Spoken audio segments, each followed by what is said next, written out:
So hello everyone, welcome back to our YouTube channel SSDS education research centre पर।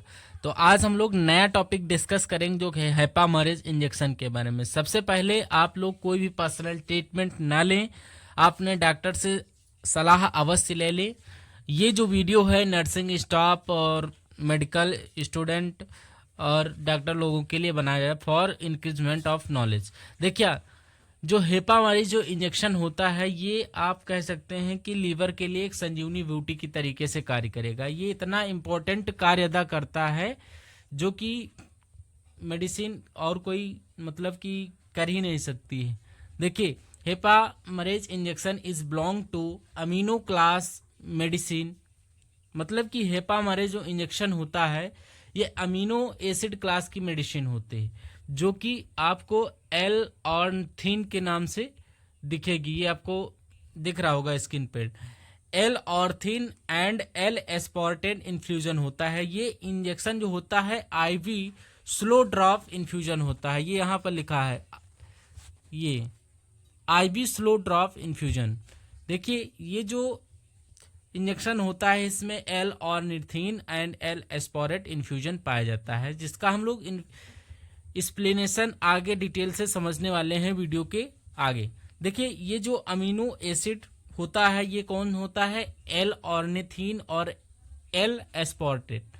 देखिए, इसमें क्या होता है, it content L ornithine and L aspartate जो होती है 5 ग्राम, इसमें 5 ग्राम का होता है एस्पिरेट। देखिए, L ornithine and L aspartate is a chemical which made to amino acid ornithine and aspartate acid. मतलब कि L ornithine and L aspartate chemical जो होता है ये दो प्रकार के अमीनो एसिड से मिलकर बने होते हैं बेसिकली, जो कि ऑर्निथिन एंड स्पार्टिक जो एसिड होती हैं ऑलरेडी हमारे लीवर में स्पार्टेट होते हैं जो कि हमारी बॉडी में अलग तरीके से फंक्शन में ग्रो करते हैं। देखिए, इनका इस्तेमाल इंजेक्शन के मतलब कि प्रभाव को इफेक्टिव करने के लिए बनाया जाता है। आगे बढ़ते हैं, हम लोग डिटेल से समझते हैं। इसमें 2 लाइन और हमने बोली है जो कि है, this injection increase the level of ornithine and aspartate acid. मतलब कि यह इंजेक्शन शरीर में ऑर्निथिन तथा एस्पारेटिक एसिड की मात्रा को बढ़ाता है।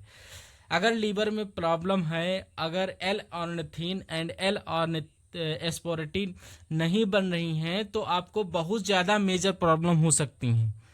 इसका यूज़ हम लोग आपको डिटेल से बताऊंगा आगे। देखिए, this ornithine and aspartate acid help to reduce लेबल toxic chemical ammonia in blood. मतलब L ornithine and L aspartate acid रक्त में टॉक्सिक तथा अमोनिया की मात्रा को कम करता है, जो कि हमारे शरीर में इसकी मात्रा को मतलब लेवल में रखता है, मेंटेन करके रखता है। परंतु अगर ये कम हो जाता है तो हम हेपामरेज इंजेक्शन को इस्तेमाल करते हैं। डिटेल से हम लोग आगे से समझते हैं, इसके यूजेस के बारे में हम लोग समझते हैं पहले। देखिए, उपयोग मतलब लीवर सिरोसिस, मतलब लीवर सिरोसिस हो गया, हिपैटिक इंसेफेलोपैथिक, ये जो कि जॉन्डिस मतलब हो गया, इन कंडीशन में हेपामरेज इंजेक्शन को इस्तेमाल किया जाता है। देखिए, liver cirrhosis and liver hepatic क्या होता है हल्का हल्का डिसीज बीमारी के बारे में आगे बताऊंगा, क्योंकि बीमारी से आपको अवगत होना चाहिए, तब आपको अच्छे से समझ में आएगा। इंजेक्शन से हम लोग बढ़ेंगे।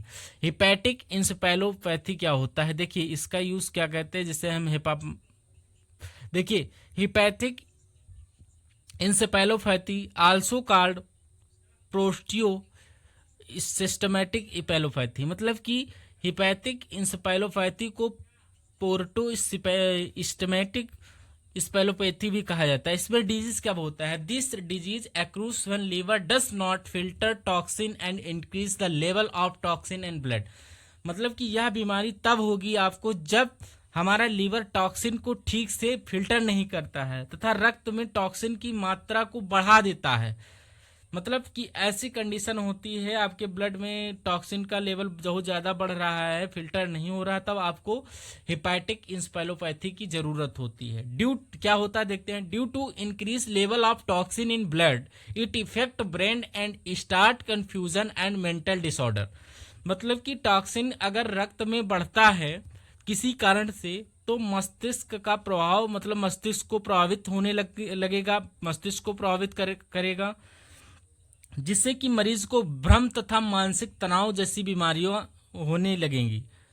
देखिए, अगर आपकी स्पायरेटरी जो कि फोटो सिंथेसिस जो हमने बताया है कि इसमें जो प्रोटोस्टमैटिक जो इंस्पेलोपैथी जो होता है, ये क्या करता है, टॉक्सिन के रक्त की मात्रा को मस्तिष्क के प्रभाव से होने मतलब बढ़ाने के कारण बढ़ने लगता है, उसको नियंत्रित करता है। अगर ये मात्रा बढ़ने लगती है तो मरीज को भ्रम तथा तनाव होगा, मानसिक बीमारियां मतलब कि उसको होने लगेंगी। बहुत सारी कंडीशन ऐसी हैं जिससे उसको मरीज को गुजरना होगा। तो ये जो कंडीशन होती है ये देखने को मिलती है। अब हम लोग देखते हैं लीवर सिरोसिस क्या होती है। देखिए, liver cirrhosis a disease in which healthy liver tissue damage, मतलब कि लीवर एक ऐसी बीमारी होती है जिसमें शरीर के लीवर के टिश्यू और ऊतक टूटने लगते हैं, जो कि आपको दिख रहा होगा हेल्थी लीवर और फाइब्रोटिक लीवर और क्रियोटिक लीवर और लीवर कैंसर, ये आपको ऐसे दिखेगा। हेल्थी लीवर देखिए आपको कैसा दिख रहा है। देखिए, this disease accrues due to infection और कंज्यूमिंग हाई एल्कोहल। यह बीमारियां जो होती हैं ये किसी बीमारी या अधिक शराब पीने के कारण आपको हो सकती है। अब देखते हैं हम लोग आगे। When this disease start liver tissue repair itself, it called first stage of liver cirrhosis। मतलब जब यह बीमारी चालू होती है हमारे शरीर में, तब लीवर के ऊतक अपने आप ठीक होने लगते हैं, मतलब अपने आप उसको ठीक करने लगते हैं। इसे लीवर सिरोसिस का प्रथम चरण कहते हैं, जो कि आपको ठीक करने लगते हैं। परंतु एक आपकी मतलब कि एक स्टेज होती है, इसे सिरोसिस लिवर की स्टेजेस होती हैं, जिसमें at third stage of liver cirrhosis liver tissue completely damage and it does not repair itself. मतलब लीवर सिरोसिस के अंतिम चरण में लीवर के पूर्ण रूप से ऊतक डैमेज हो जाते हैं, टूट जाते हैं तथा यह अपने आप ठीक नहीं हो सकता। तभी मरीज को, पेशेंट को काफी सारी परेशानी देखने को मिलती हैं। अब देख लेते हैं हम लोग इंजेक्शन के बारे में। आइए देखते हैं डाइल्यूशन ऑफ इंजेक्शन। देखिए, for dilution of Hepamerz injection NS normal saline use, मतलब कि ये एनएस नॉर्मल सलाइन जो होती है इस तरीके से आपको दिखेगी। इसमें हम फोटो लगाना भूल गए, सॉरी इसके लिए। आपको एनएस यानी नॉर्मल सलाइन 500 ml जो होगा, जो कि इसमें ये ml जो आपको दिख रहा है ये मेडिसिन हेपामरेज की, ये 10 ml की एम्पुल होती है, जिसको मिलाना है 49 ml एनएस में। मतलब कि अब ये 500 ml का घोल हो जाएगा। देखिए, जो इंजेक्शन जब लगाओ तो उसमें 10 ml निकाल दो नॉर्मल सलाइन से, तो उसको बाहर निकाल दो, उसमें 10 ml एम्पल फोलो और उसमें मेडिसिन को मिला दो, तब ये मिल जाएगा आपको 500 ml। इस तरीके से आप इसको मिला दो और बहुत ही स्लो 5 घंटे या 7 घंटे तक पेशेंट को चढ़ाओ, बहुत स्लो। अब हम लोग डोजेस की बात करते हैं। देखिए, in adult 4 ampoule means 40 ml injection can be given to the patient. मतलब कि रोजाना जो मरीज होता है उसको 40 ml तक इंजेक्शन दिया जाता है। इसका मतलब कि 4 एम्पुल, मतलब कि इसको एक बार आपको ये नहीं कि तोड़ा डायरेक्ट पेशेंट को चढ़ा दिया, इसको बिल्कुल स्लो, मतलब कि एक एम्पुल तोड़ना है।